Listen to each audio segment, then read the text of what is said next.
What's going on, everybody? Josh Engleman for Awesemo.com, and I am back with my favorites, my top 5 plays at quarterback, running back, wideout, and tight end for Week 8 in the NFL. Now be sure to hit that like button, subscribe to the channel, and hit the notification bell so you know when this channel goes live, because we put out a ton of stuff. Why would you want to miss it? Follow me on Twitter at Josh Engleman so I can post some updates and you guys won't miss it. If we get news later on this weekend, I might put out some little bit of updates to this video. You want to see that, so follow me at Josh Engleman. And finally, let me know in the comment section, who's your favorite quarterback, running back, wideout, and tight end for this week's main slate? We're starting it off here on the outside looking in at quarterback: Tua, Rivers, Lamar, Stafford, and Derek Carr knocking on the door of the top 5. Who will be the top 5 quarterbacks? It's time to find out. Alrighty, coming in at number 5, we've got Baker Mayfield, 6,100 on DraftKings, projected for 19 fantasy points, gets a date with the Las Vegas Raiders. Browns, 2.5-point favorites, a 50.5-point total. Raiders ranked 29th against the run and the pass. This sets up very nicely for Baker. Finishes with north of 30 fantasy points 11% of the time based on my sim. He is the top optimal quarterback 5.7% of the time. That's enough to get him to the 5 spot. Who are the four quarterbacks ahead of him? I wish that I didn't stumble there, but there's no chance I'm cutting it out. At number 4, we go to Ryan Tannehill. Tannehill at 6,800, projected for 20.7 fantasy points, heading to Cincinnati as 5.5-point favorites with a 52.5-point total. Cincinnati, not exactly great against the pass, a pass DVOA ranking 26th in the league. Tannehill goes for 30 plus almost 20% of the time. He shows up in the optimal a little bit more than Baker, and that's enough to get him into the number 4 spot. At the number 3 spot, we're taking a little bit of a step up in frequency. We're going to Russell Wilson. We're paying up a little bit, 7,800, 22.9 fantasy points at home against the San Francisco 49ers. Seattle 3-point favorites, 54-point total. Now, the Niners are better against the run. They rank 6th in rush DVOA, but they're 13th against the pass. Nothing to write home about. Russell Wilson goes for 30 plus, 22% of the time. Very, very high floor as well. He shows up in the optimal 6.7% of the time. I think one of the names that are ahead of him is pretty obvious. Are you curious? Who's number 2? Lucky for you, we're already there. Number 2, same game, 7.1% odds of being in the optimal lineup. That's Jimmy Garoppolo. He's cheap, 5,400, makes it really easy to get to. 18.7 fantasy point projection. He's got to go to Seattle as a mild underdog, but the total looks great. And even better than that, Seattle's defensive pass DVOA, 30th in the league. This is a great spot for Jimmy G. Finishes north of 30 fantasy points, a little over 11% of the time. Chance of being in the optimal, 7.1%. Jimmy G is my number 2 quarterback this week. I wonder who number 1 could be. As if there was any possibility that it could be someone else. 11.4% of the time, massively higher than every other quarterback. Number 1 this week, it's Pat Mahomes. He's 8,100. Monstrous projection, 26.2 fantasy points. He gets a home date against the New York Jets. They are 19.5-point favorites at the time that I'm recording this, with a 49-point game total. Not only that, the Jets rank 28th against the pass. This is an insane spot. Mahomes goes for more than 30 fantasy points almost 40% of the time. There's basically no downside here. He's in the optimal lineup 1 out of every 10 times, even a little bit more frequent than that. And that doesn't necessarily mean that he doesn't still get there if he's not in the optimal. I can't see a way that you avoid Pat Mahomes this week. It's too good. The Jets are too bad. And I'm going to Mahomes, my number 1 quarterback of the week. Now, we're done with quarterbacks. We're transitioning to running backs. DeAndre Swift, Clyde Edwards-Helaire, Myles Gaskin, David Montgomery, and Dalvin Cook on the outside looking in. Now, who are the top 5 running backs? We start at number 5 with the monster Derrick Henry. 8K on DraftKings, a 21.8 fantasy point projection at Cincinnati. Their defense against the run, not all that inspiring, 21st in the league. I think Derrick Henry goes for north of 30, 19% of the time. He's the optimal, or he is a optimal. He is an optimal. That's what we're looking for. He's an optimal running back 14.3% of the time. Derrick Henry coming in number 5 this week. We're off to Cleveland to grab a Raider. 6,200, that would be Josh Jacobs at number 4. Raiders are 2.5-point favorites, 50.5-point line. Cleveland's defense, nothing special. 19th against the run, 25th against the pass. You know Jacobs can be involved in both facets of the offense. There's a little bit of a floor here. He finishes below 10 fantasy points 10% of the time, something to keep an eye on. He just feels safe. 17% of the time, Josh Jacobs is in the optimal. That's what I like. That's what puts him in the number 4 spot. Coming in number 3 with the caveat, I'm assuming Aaron Jones does not play. We're going to need a Packers running back. I see no one better than Jamaal Williams. Now, the price is up significantly from the previous week. He's now 6,100. 18 fantasy points, a date with Minnesota. They're at home, 6-point favorites, 51-point total. Vikings rush defense, 20th in the league. Jamaal Williams, just a hair ahead of Josh Jacobs. Same 17.1% odds of being in the optimal. Jamaal Williams gets them based on the tiebreaker. I love going to Williams. I'm not a huge fan of Minnesota. I think that there's a lot of scoring to be had, and you can get Jamaal Williams in the rushing game and the passing game, get a couple catches, maybe 100 yards and a touchdown, and suddenly you're very happy to have him in your lineup. At number 2, we're going to Cleveland. Kareem Hunt, he's set up perfectly. We still don't have Chubb. Odell Beckham Jr. now out for the season. Hunt is 6,900, should see a ton of work. 2.5-point favorites, a 50.5-point line against the Raiders, and the Raiders defense is abysmal. 29th against the run, 29th against the pass. It doesn't get much safer than Kareem Hunt. Goes for 30 fantasy points plus 16% of the time. Shows up in the optimal 19% of the time. I love Hunt here. Difficult to get away from. Only one running back is better. And that one is obvious. It's ALVIN KAMARA. 8,200. Projected for almost 23 fantasy points. Gets a date with the Bears. Now the Bears are good, at least defensively. 10th against the run, 3rd against the pass.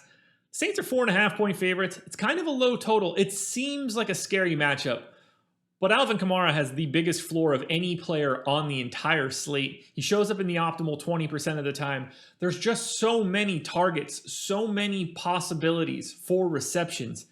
I mean, we're talking, he can go 80 and 80 rushing yards, receiving yards. He could add 8 catches if the theme of the day wants to be 8. If he gets in the end zone once or twice, it's even better. That's the only part you get a little bit nervous about. There are plenty of different options that could score the touchdown for the Saints. When KAMARA does it, that's when you can see days well north of 30 fantasy points. Something that I think happens 1 out of every 4 times he plays. Now, as we head to the wide receiver spot, we've got 5 more guys on the outside looking in. DK Metcalf, Mike Williams, T. Higgins, Stephon Diggs, and as you can see, Cooper Kupp. They make up 6 through 10. The top 5 look like this. Number 5, we've got Kenny Golladay. This is more of a price play than anything else. I think 6,600 is just simply too cheap for Golladay. Projected for 16.4 fantasy points. It's a home date against the Colts. Now, the Lions are slight underdogs, but a 50-point game total is what I have my eye on. Colts defense is good. Against the pass, they are 4th. So it is not a fun matchup. I'm hoping that helps keep the ownership down. Really like Golladay in the GPP. 11% of the time, he is in the optimal lineup. It's a pretty tricky one. He's just as likely to go for less than 10 as he is to go for north of 30. I'm betting on 30 in the GPPs. Number 4 is kind of an easy one, 6,700. We're going to Tyreek Hill and that lovely date against the Jets. 17 points is the projection for Hill, and this should be no surprise, but again, 19.5-point favorites, a 49-point game total, and the 28th ranked pass defense. All signs point to a big day from a passing perspective for the Chiefs. It'll feel a little scary trying to pick out who's going to get it, but I think there's going to be a ton of volume available, and I want to start with Tyreek Hill. Goes for 30 or more, 13% of the time. Is in the optimal lineup 12.6% of the time. That's enough to make him 4th. 3 guys ahead of him, though. And at number 3, we've got last week's hero, Tyler Lockett, 7,100, projected for 19 fantasy points. Against Seattle, the favorites, at home against San Francisco, a 54-point game total. Middle of the road pass defense, not much to worry about.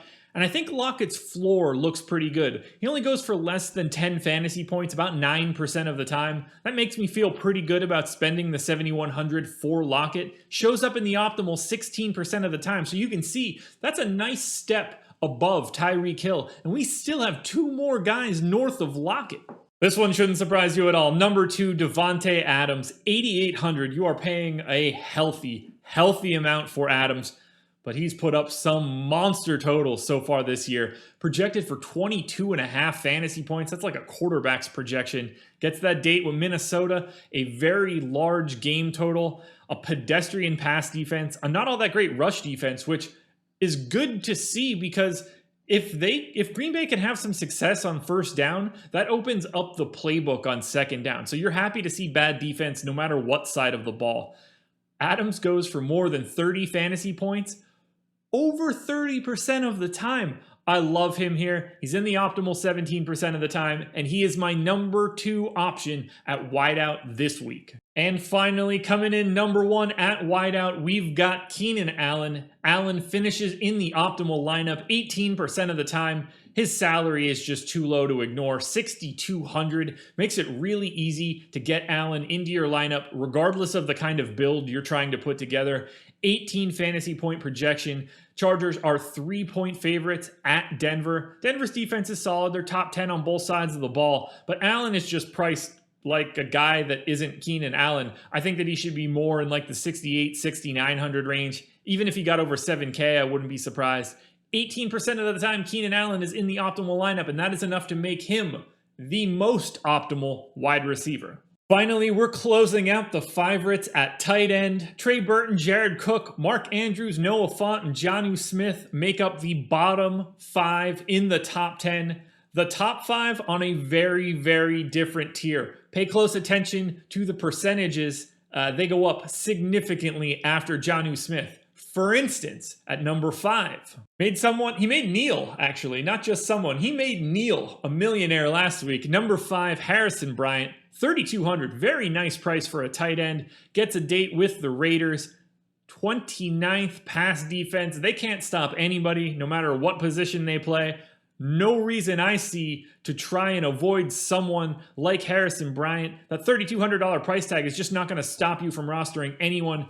Excellent salary savings. Now, if you're looking to do some sort of Charger stack, I already mentioned Keenan Allen. Couple him up with number 4, Hunter Henry, 4,200, projected for just shy of 12 fantasy points. He's got the date at Denver.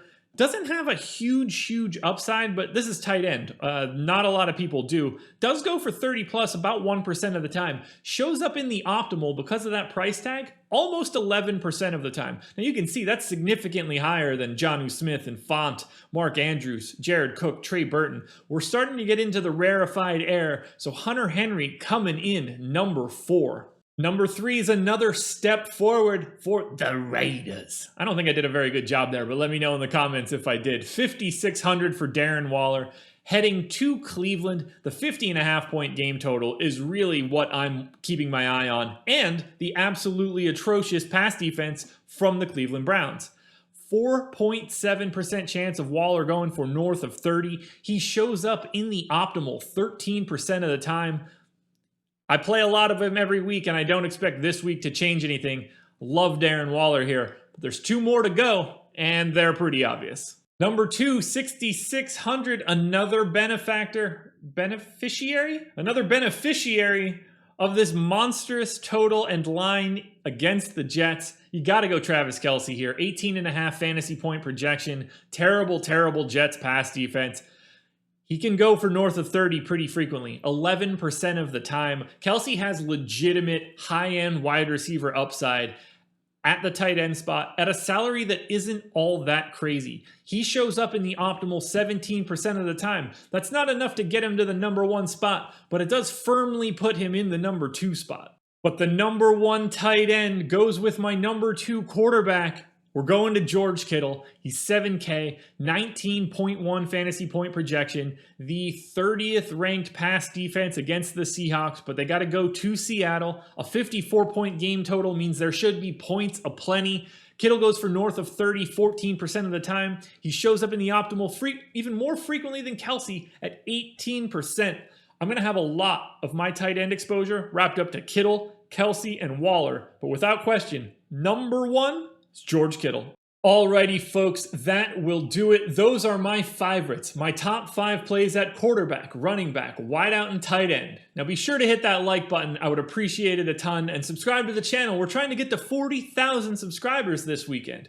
Let me know in the comments who your favorite plays are at quarterback, running back, wideout, and tight end. And follow me on Twitter at Josh Engleman so you can find out some of the updates I have as we get closer to lock. I will be on the NFL Strategy Show Sunday morning at 9 a.m. I think it's 9 a.m. At 10 a.m.? I will be on the NFL Strategy Show either 9 o'clock or 10 o'clock a.m. because I don't remember right now with Adam Scher. And then I'll be back for NFL Live Before Lock from noon until 1 o'clock with Greg Ehrenberg and a special guest. Stay tuned for that one. Good luck this weekend. I'll talk to you again next Sunday.